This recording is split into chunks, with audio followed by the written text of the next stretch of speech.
Hello students. One person company का topic हम discuss कर रहे थे।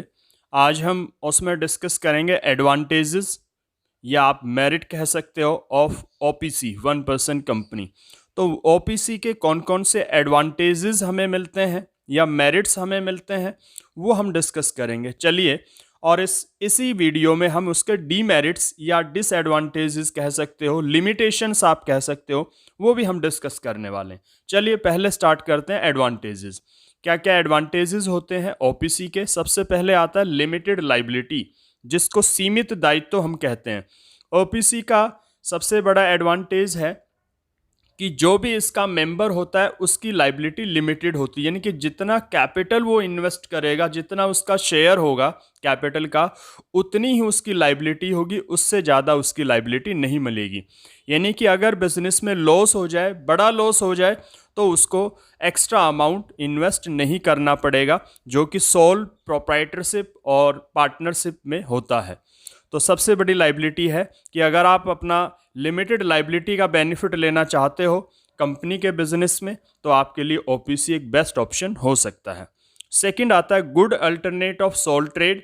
सोल ट्रेड का एक बहुत ही अच्छा विकल्प ये होता है। सोल ट्रेड में अपनी कुछ लिमिटेशंस होती हैं, जैसे सबसे पहले अनलिमिटेड लाइबिलिटी होती है। तो अगर आप सोल ट्रेड करना चाहते हो, यानी कि अकेले कोई बिजनेस करना चाहते हो लेकिन कंपनी के बेनिफिट लेना चाहते हो, एक अच्छा नाम मार्केट में रखना चाहते हो, तो उसका एक बेहतर अल्टरनेट यानी कि विकल्प आपके पास हो सकता है ओपीसी का, यानी कि कंपनी बनाने का और कंपनी एज ए कंपनी अपना बिजनेस करने का। नेक्स्ट आता है सोल शेयर होल्डर, जिसको हम एकल स्वामित्व भी कह सकते हैं, कि आप इस बिज़नेस में ओपीसी में अकेले ही शेयर होल्डर होते हो। आप चाहते हो कि भाई मेरी ही पूरी ओनरशिप हो और मेरा एक नाम भी हो, ऑर्गेनाइज्ड मेरा बिजनेस हो, ठीक है, कंपनी के बेनिफिट मुझे मिले, तो ओपीसी आपको ये एडवांटेज देता है। नेक्स्ट आता है सोल डायरेक्टर, एकल संचालक आप कह सकते हो, कि ओपीसी की अगली एडवांटेज ये भी है कि इसमें जो भी इसका मेंबर होता है वही इसका डायरेक्टर होता है। आप चाहो तो डायरेक्टर बढ़ा भी सकते हो, पीछे हम पढ़ के आए हैं इसकी लिमिट 15 तक होती है, लेकिन आप चाहते हो पूरा डायरेक्शन मेरे अंडर हो, ठीक है, सारे डिसीजंस मेरे हो, ठीक है, तो आप उसका बेनिफिट ओपीसी बना के ले सकते हो। तो ये भी एक इसका बेनिफिट है कि इसमें एक ही डायरेक्टर होता है जो उसका मेंबर होता है और वो अपने बिजनेस को अच्छे से डायरेक्ट कर सकता है अकेला। नेक्स्ट आता है मोर लॉजिकल, ज़्यादा उपयुक्त है, तर्कसंगत है। ये कैसे? कि पीछे हम पढ़ के आए हैं अकेला पर्सन अगर कोई बिजनेस करना चाहे तो उसके लिए एक तो ऑप्शन होता है सोल प्रोप्राइटरशिप का, लेकिन सोल प्रोप्राइटरशिप की बहुत सी लिमिटेशंस होती हैं। ना तो ऑर्गेनाइज सेक्टर होता है वो, ना ही उसमें जो है लाइबिलिटी है वो लिमिटेड होती है। तो ये कुछ उसके ड्रॉबैक्स हैं, कमियां हैं। तो आप चाहते हो अकेला बिजनेस, अकेले आप बिजनेस करो और कंपनी के बेनिफिट भी आपको मिले, ठीक है, तो ओपीसी आपके लिए एक बेस्ट ऑप्शन हो सकता है। और इसमें लॉजिकल कैसे है कि इसमें कोई भी पर्सन, अगर अकेला पर्सन प्राइवेट कंपनी बना के और उसका फ़ायदा उठाता है सोल प्रोप्राइटरशिप के पर्पज़ से, ठीक है, दिखावटी प्राइवेट कंपनी बना ले और वो सोल प्रोप्राइटरशिप की तरह बिजनेस करे, तो उसकी जगह ओपीसी एक अच्छा अल्टरनेट यहाँ पे बनता है। लास्ट है इसका entry in organise sector. Organise sector जो लीगल फ्रेमवर्क में हमारा जो बिजनेस सेक्टर होता है उसको ऑर्गेनाइज सेक्टर कहते हैं, जिसमें कंपनी भी आती है। सोल प्रोप्राइटरशिप आपका ऑर्गेनाइज सेक्टर में नहीं है, लीगली उसमें जो फॉर्मेलिटीज़ हैं ना के बराबर होती है, लेकिन कंपनी के केस में आपको सब कुछ लॉ के अकॉर्डिंग करना पड़ता है। तो आपका ये जो सेक्टर है ये ऑर्गेनाइज सेक्टर है। तो ओपीसी जो बिज़नेस है वो ऑर्गेनाइज सेक्टर का हिस्सा होता है। आपको बहुत सी अपॉर्चुनिटी उसमें मिलती है, बहुत सी बेनिफिट उसमें मिलते हैं, बहुत सी फैसिलिटीज़ उसमें मिलती है। तो आप ओपीसी के द्वारा ऑर्गेनाइज सेक्टर का हिस्सा बनकर बिजनेस से रिलेटेड बहुत से बेनिफिट आप अवेल कर सकते हो, उठा सकते हो। तो स्टूडेंट्स, ये कुछ टर्म्स या टॉप पॉइंट्स हम कह सकते हैं हमने डिस्कस किए, जो एक ओपीसी के लिए एडवांटेज का या मेरिट्स का काम करते हैं।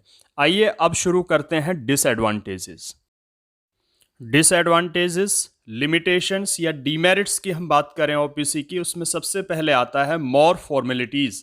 अगर आप ओपीसी कंपनी से बिजनेस करना चाहते हो तो सबसे बड़ी लिमिटेशन या कमी हम कह सकते हैं वो है कि इसमें लीगल फॉर्मेलिटीज़ आपको ज़्यादा करनी पड़ेगी सोल प्रोप्राइटरशिप बिजनेस के कंपैरिजन में।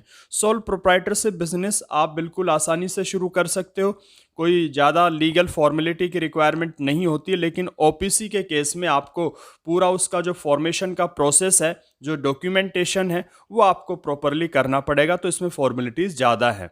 नॉमिनी वगैरह सारे आपको जो है इसमें रखने पड़ेंगे। तो एक सबसे बड़ी कमी हम कह सकते हैं, उसमें टाइम भी लगता है और उसमें आपको किसी की हेल्प भी लेनी पड़ती है। सेकंड है शॉर्टेज ऑफ रिसोर्सेज, जो संसाधनों की कमी, ये भी एक सबसे बड़ी समस्या है। कि जैसे कि कंपनी की हम बात करें, ये कंपनी का फॉर्म तो है, लेकिन कंपनी के कुछ बेनिफिट भी हमें मिलते हैं, लेकिन एक कंपनी की तरह आप पूरे बेनिफिट नहीं ले सकते। जैसे एक पब्लिक कंपनी होती है, उसमें कैपिटल की रिसोर्सेज की कमी नहीं होती है, लेकिन ओपीसी नाम की तो कंपनी है, लेकिन उसमें ज़्यादा रिसोर्सेज आपके पास नहीं होते हैं, क्योंकि एक सिंगल मेंबर होता है, कैपिटल की भी लिमिटेशन होती है, मैनेजमेंट कैपेबिलिटी की भी लिमिटेशन होती है, हर चीज़ की इसमें एक लिमिटेशन होती है। तो इसमें कहीं ना कहीं हमारे सामने रिसोर्सेज की प्रॉब्लम आती है या आ जाती है या आ सकती है। उसके बाद आता है नंबर 3, अनबैलेंस्ड डिसीजन। अनबैलेंस्ड का मतलब क्या होता है कि किसी भी चीज़ पे डिसीजन लेना है, असंतुलित निर्णय हम कह सकते हैं। कि जो आपका बड़ी कंपनियां होती हैं, पब्लिक कंपनी होती है, उसमें बहुत से डायरेक्टर होते हैं, तो कोई भी डिसीजन लेना है, सब आपस में अपनी अपनी उस पर राय देते हैं, ठीक है, अपने अपने विचार रखते हैं। तो जो डिसीजन आता है, भले ही उसमें थोड़ा सा टाइम लगे, लेकिन वो बेहतर डिसीजन निकल के आता है। लेकिन ओपीसी में मोस्टली एक ही जो मेंबर है वही डायरेक्टर होता है, उसी को डिसीजन लेने होते हैं। तो एक आदमी पूरी तरह से एक्सपर्ट हर चीज़ का नहीं हो सकता है, तो कहीं ना कहीं जो डिसीजंस लिए जाते हैं वो बहुत बार सही नहीं निकलते हैं, यानी कि अनबैलेंस्ड होते हैं, उसका बिजनेस को बहुत बार लॉस होता है। तो ये भी एक कमी है। तो स्टूडेंट्स, ये कुछ लिमिटेशंस थी। फॉर्मेलिटीज़ ज़्यादा करनी पड़ती हैं, रिसोर्सेज की कमी आ जाती है या पाई जाती है, और डिसीजंस हर बार बेहतर नहीं होते हैं, वो भी अनबैलेंस्ड होते हैं। तो आज के इस वीडियो में हमने ओपीसी की जो एडवांटेजेस हैं, मेरिट्स आप कह सकते हो, डिसएडवांटेजेस या डीमेरिट्स हमने डिस्कस किए। इनको आप अच्छे से समझोगे और अपनी बुक से पढ़ोगे।